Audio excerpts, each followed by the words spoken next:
Gus Yakut beda dengan Ahok. Para penggagas aksi bela Islam akan kecewa. Saya melihat ada upaya mengahokkan Menteri Agama Gus Yakut. Kalau dulu Ahok difitnah sebagai penghina agama, dijungkalkan dari posisi gubernur dan masuk penjara, sekarang Gus Yakut pun kurang lebih begitu. Dia difitnah sebagai penoda agama, berusaha digulingkan dari posisinya sebagai menteri, dan bahkan juga berusaha dimasukkan ke penjara. Dan pejabat-pejabat pemerintahan yang tidak mau tunduk pada kelompok itu akan diserang, akan dipelintir ucapan dan kebijakannya dengan isu penistaan agama. Kedua, pergantian kekuasaan di tengah jalan merupakan tujuan gerombolan ini.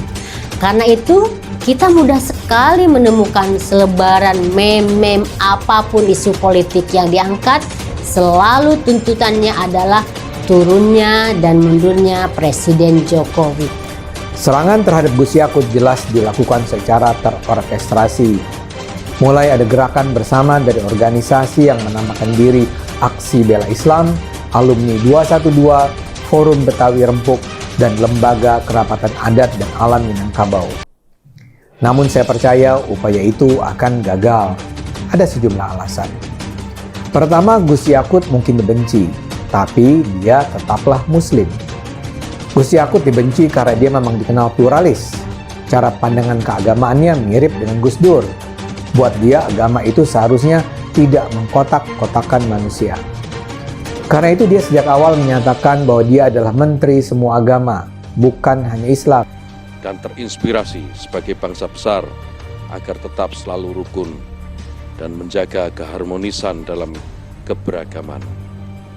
Indonesia dikaruniai tidak hanya kekayaan alam, tapi juga kekayaan budi pekerti, sehingga menjadikan bangsa Indonesia sebagai salah satu magnet dunia dalam mengelola secara baik posisi negara dan agama. Namun seperti saya katakan, Gus Yakut tetap seorang Muslim. Ini berbeda jauh dengan Ahok. Ahok dulu dibenci pertama-tama karena dia Tionghoa dan dia Kristen. Dan dia adalah seorang gubernur DKI. Buat kaum Islamis radikal, kombinasi kedua hal tersebut adalah skandal yang tidak bisa diterima. Bagi mereka, bersahabat dengan Kristen saja sudah menyalahi ajaran Islam.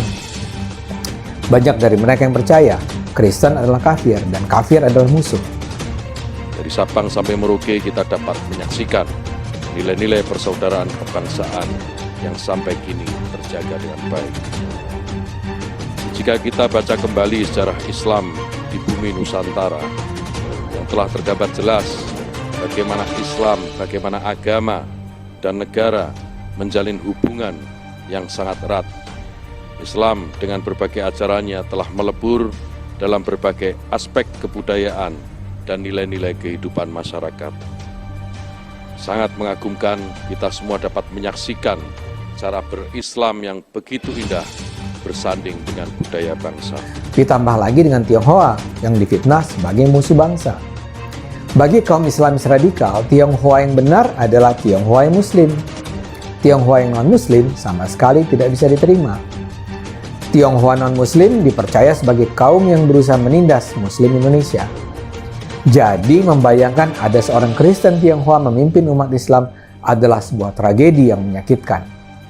Buat kaum Islamis radikal, kehadiran Ahok sebagai pemimpin Jakarta harus dilawan sampai titik darah penghabisan. Dosen Universitas Indonesia, Ade Armando memandang aksi bela Islam yang sedang dilancarkan Persaudaraan Alumni 212 yang menuntut Menteri Agama Yakut Khalil Qaumas dipenjara karena dituduhan penodaan agama akan sia-sia.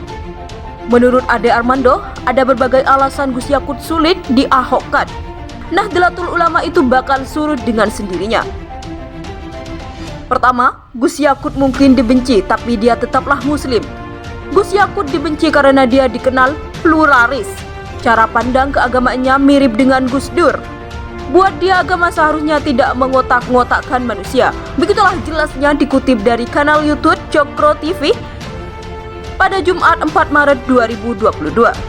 Karena itu, Gus Yakut sejak awal menyatakan bahwa dia adalah menteri semua agama, bukan hanya Islam. Bahkan, Kata Ade, Gus Yakut secara terbuka memberi dukungan kepada Syiah dan Ahmadiyah. Dia bahkan mengucapkan selamat Hari Raya kepada komunitas Bahai.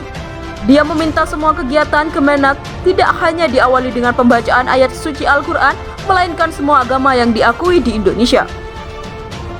Sikap semacam itu jelas-jelas membuat marah banyak kubu Islamis radikal. Jadi, untuk waktu yang lama sudah ada keinginan sang Menteri Agama diganti. Apa yang terjadi sekarang adalah momentum yang ditunggu, begitulah ungkapnya. Namun Gus Yakut tetaplah Muslim, berbeda jauh dengan Ahok. Gus Yakut bakal diahokkan. Dikatakan, Ahok dulu dibenci karena dia Tionghoa dan penganut Kristen. Apalagi dia gubernur DKI. Buat kaum Islamis radikal, kombinasi itu adalah sebuah hal yang tidak bisa diterima. Bagi mereka, bersahabat dengan Kristen saja sudah menyalahi ajaran Islam. Banyak dari mereka yang percaya Kristen adalah kafir dan kafir adalah musuh. Ditambah lagi dengan Tionghoa yang difitnah sebagai musuh bangsa. Buat Islamis radikal dipimpin oleh seorang Ahok harus dilawan sampai titik darah penghabisan. Begitulah tutur Ade lagi. Namun, ini semua tidak berlaku pada Gus Yakut. Dia seorang Muslim. Para penentangnya tidak bisa menggunakan rujukan ayat untuk menjatuhkan dia. Gus Yakut tetaplah saudara seiman, bukan kafir yang harus diperangi. Karena itu, langkah-langkah yang diambilnya tidak bisa dipelintir dalam skema upaya menghancurkan Islam. Waktu kedua, lanjut Ade menjelaskan, Gus Yakut adalah tokoh terpandang di Nahdlatul Ulama yang adalah organisasi Islam terbesar di Indonesia. Dia adalah adik ketua umum BPNU.